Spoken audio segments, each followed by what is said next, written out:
एक छोटा सा नगर था। उस नगर में एक बूढ़ी औरत निर्मला अपने बेटे कालू के साथ रहती थी। कालू दिन भर खेतों में काम करता, तब जाकर घर चलता था। बेटे कालू, आज खेतों में जरा देर से चले जाना काम करने। क्यों माँ, क्या बात है? कुछ काम था क्या? हाँ बेटा, बकरियां भूखी हैं, जरा नदी के पास जाकर इन्हें चरा ला। ठीक है माँ, ऐसा करो, मेरा खाना बांध के दे दो, वहीं खा लूंगा। पता नहीं कितनी देर हो जाए। निर्मला खाना बांध कर कालू को दे देती है और कालू बकरियों को हाँकते हुए नदी के पास ले जाता है और सभी बकरियां अपना चढ़ने लगती हैं। चलो जी, बकरियां तो खाने में मस्त हैं। मैं जरा खाना खा लूं। आ, आ, आ। कालू खाना खा लेता है। खाना खाकर उसे बहुत तेज नींद आती है। पेड़ की ठंडी ठंडी छांव के नीचे वो लेट जाता है, पर घास चुभने की वजह से वो सो नहीं पाता। तभी कालू को पेड़ पर कुछ कपड़े लटके हुए दिखते हैं। कालू उन कपड़ों को उतार कर अपने नीचे बिछा लेता है और आराम से सो जाता है। पर उसे ये नहीं पता था कि वो कपड़े एक भूत के हैं जो नदी में नहाने गया हुआ था। भूत जैसे ही नदी से बाहर आता है नहाकर, तो देखता है उसके कपड़े वहाँ नहीं हैं। अरे मेरे कपड़े कहाँ गए? कौन ले गया? अब मैं क्या पहनूंगा? तभी भूत को उसी पेड़ के नीचे एक आदमी दिखाई देता है जो सोया हुआ होता है उसके कपड़ों पर। ये लड़के, उठ! भूत की आवाज सुनकर कालू उठ जाता है और इधर उधर देखता है कि आवाज कौन दे रहा है। तभी कालू को नदी में भूत दिखाई देता है। मम्मी, वाला पंखा लाओ। कौन हो भाई तुम? दिखाई नहीं देता क्या मैं कौन हूँ? आंखों से अंधे हो क्या? मैं भूत हूँ। तुम भूत हो? कहाँ से भूत हो भाई तुम? देखने से तो भूत जैसे नहीं लगते। तुम तो कोई गंदे से आदमी दिख रहे हो। ऐसा लग रहा है कई सालों से नहाए नहीं हो।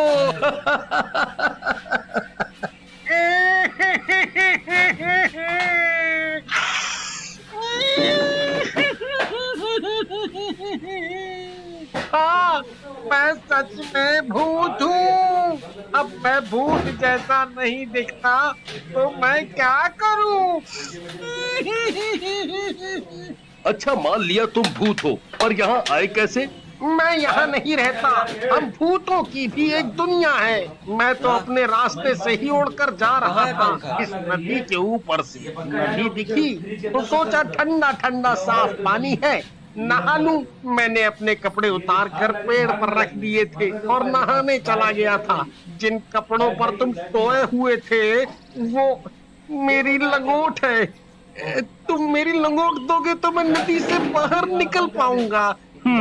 अगर मैंने तुम्हारी लंगोट दे दी तो तुम नदी से बाहर आ जाओगे। और बाहर आते ही तुम मुझे खा जाओगे, फिर मेरी सारी बकरियों को भी खा जाओगे। नहीं नहीं, मैं तुम्हें और तुम्हारी बकरियों को नहीं खाऊंगा। मैं कैसे मान लूं कि तुम नहीं खाओगे? तुम भूतों का क्या भरोसा? अरे भाई, मैं शाकाहारी भूत हूँ, तो भला मैं तुम्हें कैसे खा सकता हूँ? अगर मैंने अब इसे इसकी लंगोट दे दी तो ये भूत अपनी लंगोट लेकर चला जाएगा। मैं सोच रहा हूँ क्यों ना मैं इसकी लंगोट ना देकर इससे अपना काम निकालूं। ये भूत लंगोट के बदले मेरे सारे काम कर सकता है। भूत भाई देख, तेरी लंगोट तो मैं तब दूंगा जब तुम मेरे सारे काम करोगे।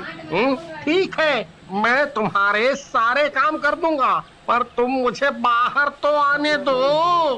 कालू भूत को उसकी लंगोट तो नहीं देता, उसके लिए घर जाकर अपने कपड़े ले आता है और उसे अपने कपड़े पहना देता है। ए भूत, जब तक मेरे सारे काम नहीं होते तब तक तुम यही कपड़े पहनोगे। फिर मुझे तुम छोड़ दोगे ना? हाँ, छोड़ दूंगा। फिर कालू भूत को अपने कपड़े पहनाकर अपने साथ अपने घर ले जाता है। भूत, भाग बेटा, यह हमें खा जाएगा। नहीं माँ, डरो मत, ये हमें नहीं खाएगा और ये भूत मेरा दोस्त है। भूत भी कभी किसी का दोस्त होता है क्या? तू पागल तो नहीं हो गया? कालू अपनी माँ के कान में जाकर सब बता देता है। बेटा, तू इसे घर तो ले आया है, पर इसे लाकर कोई मुसीबत खड़ी मत कर देना। और गांव वालों का क्या? माँ, तुम चिंता ना करो, मैं सब संभाल लूंगा। अगले दिन कालू भूत को खेतों में ले जाता है। ओ भूत, आज तुझे इस खेत में हल चलाना है। रात होने से पहले ये काम खत्म हो जाना चाहिए। चल, अब शुरू हो जा, चल। ओ, ठीक है भाई, चलाता हूँ हल। कालू वहाँ एक पेड़ के ऊपर जाकर बैठ जाता है और उस भूत पर नजर रखता है। अब हो गया ना काम। लाओ, दे दो मेरी लंगोट। नहीं नहीं, तुम्हें लंगोट नहीं मिल सकती। अभी मैं तुमसे और काम कराऊंगा। अभी तुम नहीं जा सकते। भूत जोर जोर से रोने लगता है।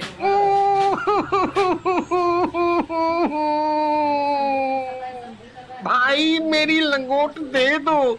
अगर मेरे भूत भाइयों को पता चला मेरी लंगोट एक साधारण आदमी ने ले ली है और वो मुझे इसके बदले काम करा रहा है, तो मेरी बड़ी बदनामी होगी। ओहो, तू रोता बहुत है। अच्छा ये बता, भूख लगी है? खाना खाया? हाँ खाऊंगा ना, बहुत जोरों से भूख लगी है। कालू अपने साथ जो खाना लाया था दोनों मिलकर उसे खाते हैं, पर भूत तो सालों से भूखा था। इतने दिनों बाद खाना देखा तो जल्दी जल्दी सारा खाना चट कर गया और कालू भूत का मुंह देखता ही रह गया। खाना खाकर दोनों घर चले जाते हैं। मुझे खाना दो, मुझे बहुत भूख लगी है। इतना स्वादिष्ट खाना मैंने पहली बार खाया है। और तू? अरे तू रोता क्यों है? मैं तेरे लिए अभी खाना लाती हूँ। माँ खाना बनाती है और भूत खाता ही जाता है, खाता ही जाता है, बस खाता ही जाता है। माँ खाना बनाते बनाते थक जाती है और घर का सारा राशन खत्म हो जाता है। और दो खाना। ओ भूत, अब कहाँ से दूँ खाना? सारा राशन तो तू खा चुका है, अब घर में कुछ नहीं है खाने को। अरे माँ, ये सदियों से भूखा है, आज इसने मेरा खाना भी खा लिया। तभी गांव से मुखिया आते हैं अपनी बेटी की शादी का न्योता देने। भूत भूत भूत भूत, भागो भागो सभी, नहीं तो ये हमें खा जाएगा।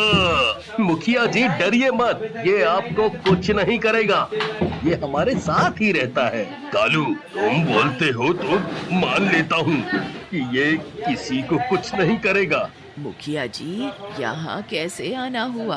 अरे हाँ, मैं इस भूत को देखकर सब भूल ही गया था। कल मेरी बेटी की शादी है, आपको न्योता देने आया था। फिर मुखिया वहाँ से चला जाता है।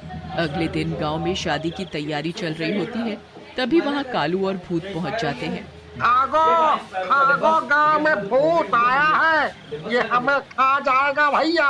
अरे अरे, रुको रुको सभी, ये भूत मेरे साथ है, ये किसी को कुछ नहीं कहेगा, किसी को भी नहीं खाएगा, ये शाकाहारी भूत है।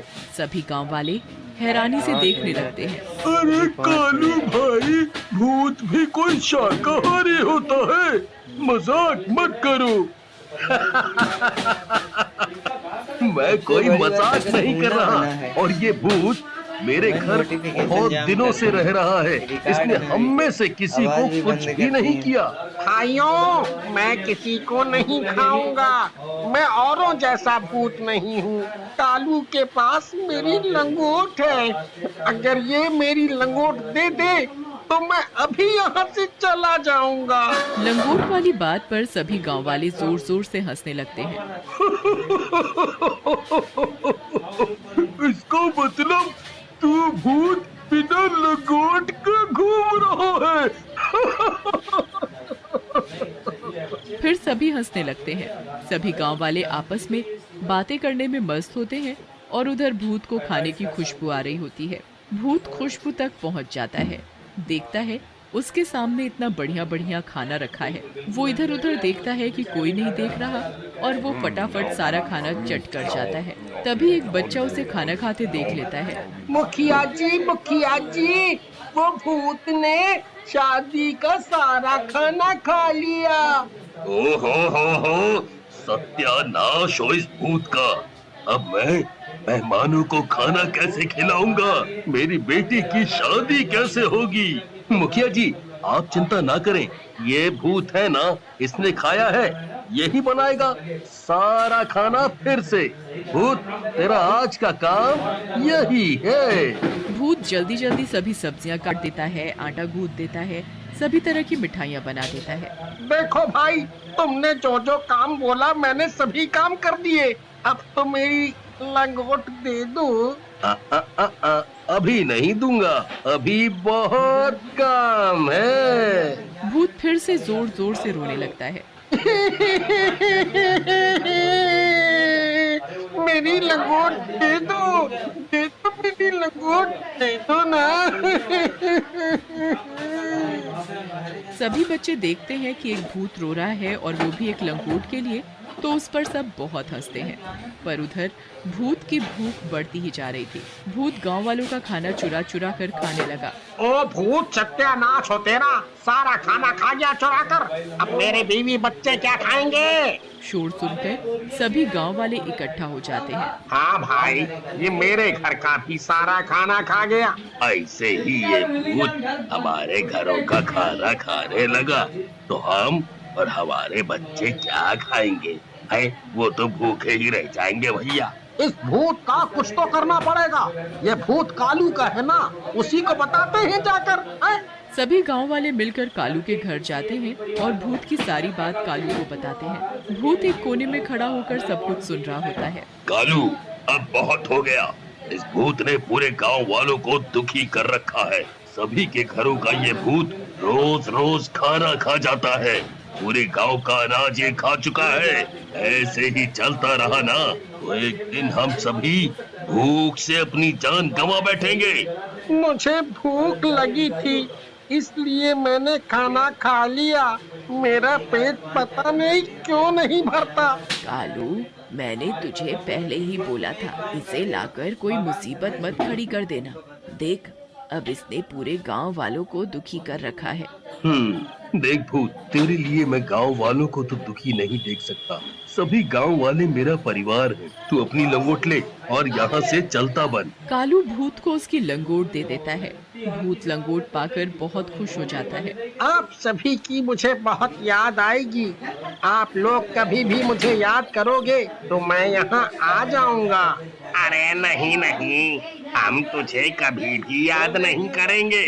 तू जा जा, और इस गांव की तरफ कभी भी मुड़कर मत देखना।